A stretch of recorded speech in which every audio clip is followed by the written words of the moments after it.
शासन कार्यकाल रहेगा जब तक आप लोग लोक सेवक हैं। जैसे हम लोग सरकारी आदमी हैं, वैसे ही आप लोक सेवक के पद पर विराजमान हैं। तो लोक सेवक का दायित्व क्या है आपका?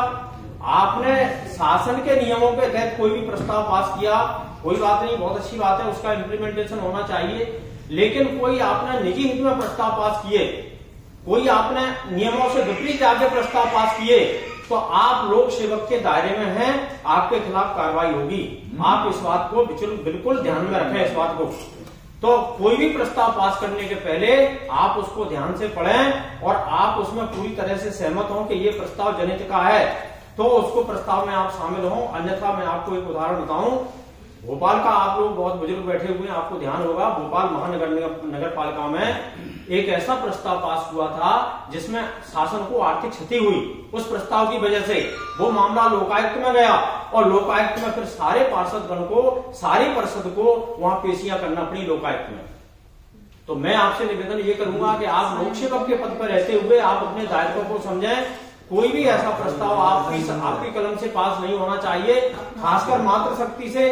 जो बहुत सारी महिलाएं ऐसी हैं जो अच्छी पढ़ी लिखी हैं, बहुत सारी ऐसी हैं जो इन चीजों को नहीं समझ पाती, तो आप प्रतिनिधि के रूप में उनकी मदद करें पूरी। ऐसा कोई प्रस्ताव पास नहीं करें जिससे आपको आगे चल के किसी भी तरह की कोई उलझन पैदा हो।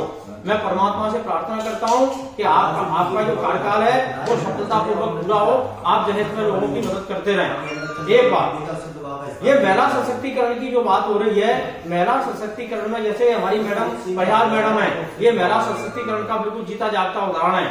महिलाओं को इतना आगे आना ही होगा।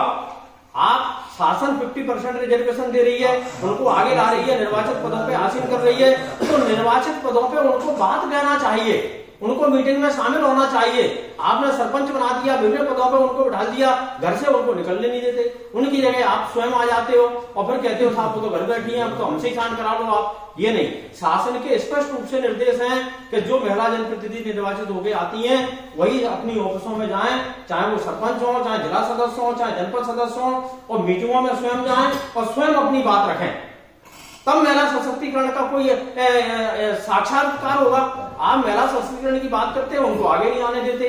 तो मेरी महिलाओं से भी निवेदन है सबसे कि आप निर्वाचित पदों पे आए हैं तो आप स्वयं मीटिंगों में जाएं, स्वयं अधिकारियों से बात करें और अपनी जनता की भलाई के लिए पूरे काम कराएं। बहुत बहुत धन्यवाद। अब आप